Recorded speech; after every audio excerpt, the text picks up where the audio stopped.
Chapter 19. Plan of Campaign. D'Artagnan went straight to Monsieur de Tréville's. He had reflected that in a few minutes the cardinal would be warned by this cursed stranger, who appeared to be his agent, and he judged with reason he had not a moment to lose. The heart of the young man overflowed with joy.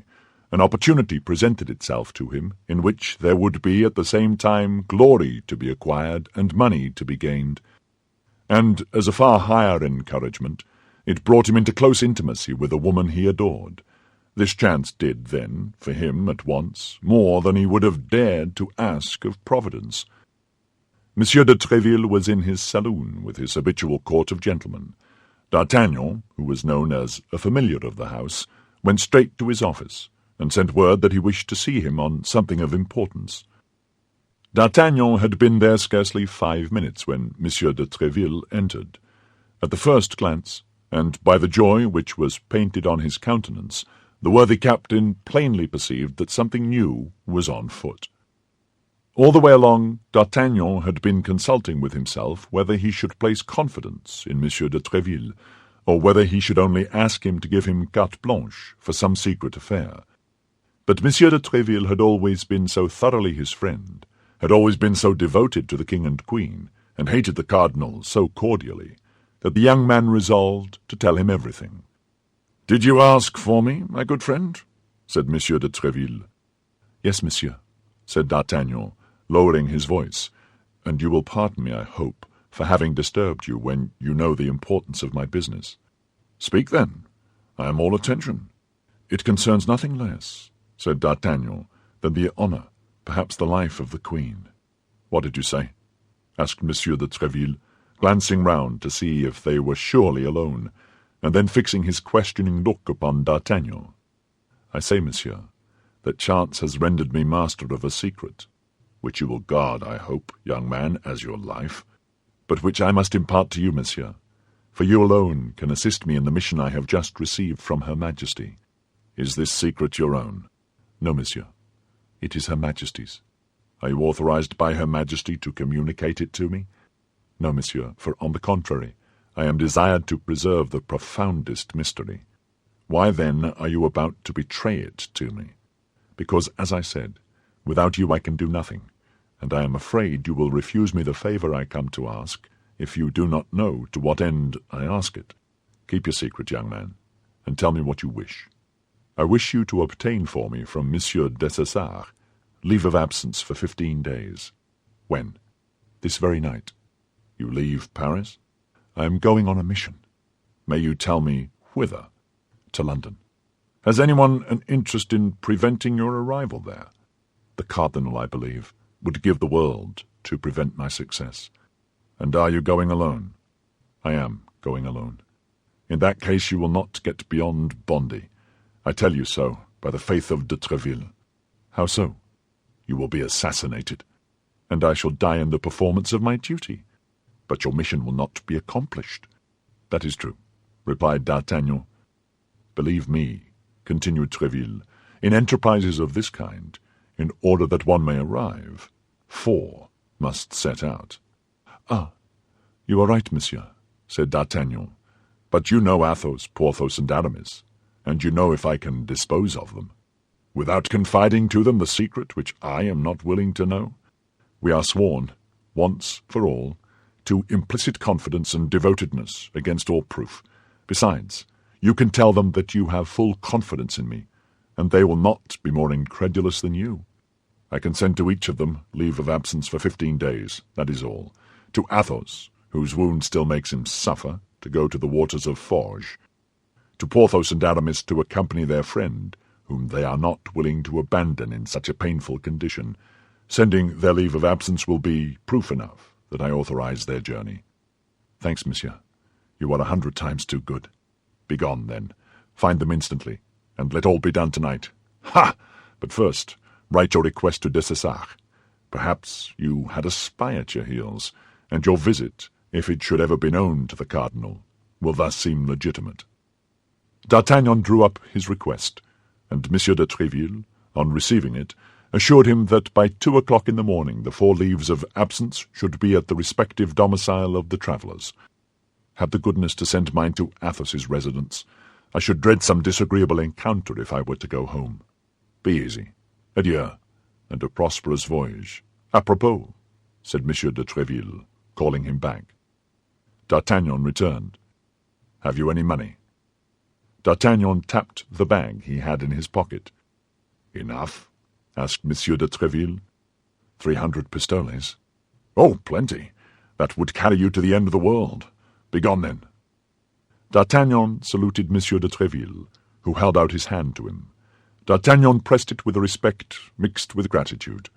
Since his first arrival at Paris, he had had constant occasion to honour this excellent man, whom he had always found worthy, loyal, and great.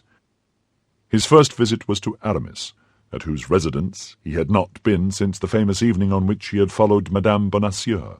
Still further, he had seldom seen the young musketeer, but every time he had seen him, he had remarked a deep sadness imprinted on his countenance. This evening especially, Aramis was melancholy and thoughtful. D'Artagnan asked some questions about this prolonged melancholy. Aramis pleaded, as his excuse, a commentary upon the 18th chapter of St. Augustine, which he was forced to write in Latin for the following week, and which preoccupied him a good deal. After the two friends had been chatting a few moments, a servant from Monsieur de Treville entered, bringing a sealed packet. "What is that?" asked Aramis. "The leave of absence Monsieur has asked for," replied the lackey. "For me? I have asked for no leave of absence." "Hold your tongue and take it," said D'Artagnan, "and you, my friend, there is a demi-post for your trouble. You will tell Monsieur de Treville that Monsieur Aramis is very much obliged to him. Go." The lackey bowed to the ground and departed. "What does all this mean?" asked Aramis. "Pack up all you want for a journey of a fortnight, and follow me." "But I cannot leave Paris just now without knowing—" Aramis stopped. "What is become of her?" "I suppose you mean—" continued D'Artagnan. "Become of whom?" replied Aramis. "The woman who was here. The woman with the embroidered handkerchief." "Who told you there was a woman here?" replied Aramis, becoming as pale as death. "I saw her." "And you know who she is?" "I believe I can guess, at least." "Listen," said Aramis, "since you appear to know so many things, can you tell me what is become of that woman?" "I presume that she has returned to Tours." "To Tours? Yes, that may be. You evidently know her. But why did she return to Tours without telling me anything?" "Because she was in fear of being arrested." "Why has she not written to me, then?" "Because she was afraid of compromising you." "D'Artagnan, you restore me to life," cried Aramis. "I fancied myself despised, betrayed. I was so delighted to see her again. I could not have believed she would risk her liberty for me. And yet, for what other cause could she have returned to Paris?" "For the cause which today takes us to England." "And what is this cause?" demanded Aramis. "Oh, you'll know it some day, Aramis. But at present I must imitate the discretion of the doctor's niece." Aramis smiled, as he remembered the tale he had told his friends on a certain evening. "Well then, since she has left Paris, and you are sure of it, D'Artagnan, nothing prevents me, and I am ready to follow you. You say we are going to see Athos now, and if you will come thither, I beg you to make haste, for we have lost much time already. Apropos, inform Bazin." "Will Bazin go with us?" asked Aramis. "Perhaps so. At all events, it is best that he should follow us to Athos's." Aramis called Bazin, and after having ordered him to join them at Athos's residence, said, "Let us go then," at the same time taking his cloak, sword, and 3 pistols, opening uselessly 2 or 3 drawers to see if he could not find stray coin. When well assured this search was superfluous, he followed D'Artagnan, wondering to himself how this young guardsman should know so well who the lady was to whom he had given hospitality, and that he should know better than himself what had become of her. Only as they went out, Aramis placed his hand upon the arm of D'Artagnan, and looking at him earnestly, "You have not spoken of this lady," said he. "To nobody in the world." "Not even to Athos or Porthos?" "I have not breathed a syllable to them." "Good enough." Tranquil on this important point, Aramis continued his way with D'Artagnan, and both soon arrived at Athos's dwelling. They found him holding his leave of absence in one hand, and Monsieur de Treville's note in the other. "Can you explain to me what signify this leave of absence and this letter which I have just received?" said the astonished Athos. "My dear Athos, I wish, as your health absolutely requires it, that you should rest for a fortnight. Go then and take the waters of Forges, or any that may be more agreeable to you, and recuperate yourself as quickly as possible. Yours affectionate, de Treville." "Well, this leave of absence and that letter mean that you must follow me, Athos." "To the waters of Forges?" "There or elsewhere." "In the king's service?" "Either the king's or the queen's. Are we not their majesties' servants?" At that moment Porthos entered. "Pardieu," said he, "here is a strange thing. Since when, I wonder, in the Musketeers did they grant men leave of absence without their asking for it?" "Since," said D'Artagnan, "they have friends who ask it for them." "Ah," said Porthos, "it appears there's something fresh here." "Yes, we are going," said Aramis. "To what country?" demanded Porthos. "My faith, I don't know much about it," said Athos. "Ask D'Artagnan." "To London, gentlemen," said D'Artagnan. "To London!" cried Porthos. "And what the devil are we going to do in London?" "That is what I am not at liberty to tell you, gentlemen. You must trust to me." "But in order to go to London," added Porthos, "money is needed, and I have none." "Nor I," said Aramis. "Nor I," said Athos. "I have," replied D'Artagnan, pulling out his treasure from his pocket and placing it on the table.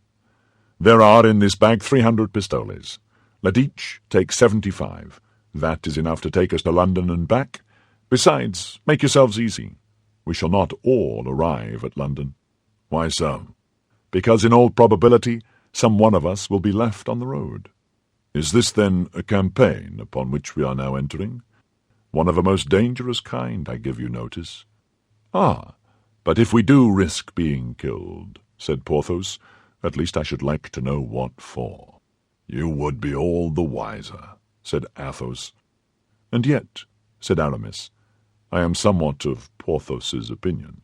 "Is the king accustomed to give you such reasons?" "No. He says to you jauntily, 'Gentlemen, there is fighting going on in Gascony or in Flanders. Go and fight,' and you go there. Why? You need give yourselves no more uneasiness about this." "D'Artagnan is right," said Athos. "Here are our 3 leaves of absence, which came from Monsieur de Treville, and here are 300 pistoles, which came from I don't know where. So let us go and get killed where we are told to go. Is life worth the trouble of so many questions? D'Artagnan, I am ready to follow you." "And I also," said Porthos. "And I also," said Aramis. "And indeed I am not sorry to quit Paris. I had need of distraction." "Well, you will have distractions enough, gentlemen, be assured," said D'Artagnan. "And now, when are we to go?" asked Athos. "Immediately," replied D'Artagnan. "We have not a minute to lose." "Hello, Grimaud, Planchet, Mousqueton, Bazin!" cried the 4 young men, calling their lackeys. "Clean my boots and fetch the horses from the hotel." Each musketeer was accustomed to leave at the general hotel, as at a barrack, his own horse and that of his lackey. Planchet, Grimaud, Mousqueton, and Bazin set off at full speed. "Now let us lay down the plan of campaign," said Porthos. "Where do we go first?" "To Calais," said D'Artagnan. "That is the more direct line to London." "Well," said Porthos, "this is my advice." "Speak." 4 men travelling together would be suspected. D'Artagnan will give each of us his instructions. I will go by the way of Boulogne, to clear the way. Athos will set out 2 hours after by that of Amiens. Aramis will follow us by that of Noyon. As to D'Artagnan, he will go by what route he thinks is best, in Planchet's clothes, while Planchet will follow us like D'Artagnan, in the uniform of the guards. "Gentlemen," said Athos, "my opinion is that it is not proper to allow lackeys to have anything to do in such an affair. A secret may by chance be betrayed by gentlemen, but it is almost always sold by lackeys." "Porthos's plan appears to me to be impracticable," said D'Artagnan, "inasmuch as I am myself ignorant of what instructions I can give you. I am the bearer of a letter, That is all. I have not, and I cannot, make 3 copies of that letter because it is sealed. We must then, as it appears to me, travel in company. This letter is here in this pocket," and he pointed to the pocket which contained the letter. "If I should be killed, one of you must take it and continue the route. If he be killed, it will be another's turn, and so on, provided a single one arrives. That is all that is required." "Bravo, D'Artagnan! Your opinion is mine," cried Athos. "Besides, we must be consistent. I am going to take the waters, you will accompany me. Instead of taking the waters of Forges, I go and take sea waters. I am free to do so. If anyone wishes to stop us, I will show Monsieur de Treville's letter, and you will show your leaves of absence. If we are attacked, we will defend ourselves. If we are tried, we will stoutly maintain that we were only anxious to dip ourselves a certain number of times in the sea. They would have an easy bargain of 4 isolated men, whereas 4 men together make a troop. We will arm our 4 lackeys with pistols and musketoons. If they send an army out against us, we will give battle, and the survivor, as D'Artagnan says, will carry the letter." "Well said," cried Aramis. "You don't often speak, Athos, but when you do speak, it is like St. John of the Golden Mouth. I agree to Athos's plan. And you, Porthos?" "I agree to it too," said Porthos, "if D'Artagnan approves of it. D'Artagnan, being the bearer of the letter, is naturally the head of the enterprise. Let him decide, and we will execute." "Well," said D'Artagnan, "I decide that we should adopt Athos's plan, and that we set off in half an hour." "Agreed," shouted the 3 musketeers in chorus. Each one, stretching out his hand to the bag, took his 75 pistoles, and made his preparations to set out at the time appointed.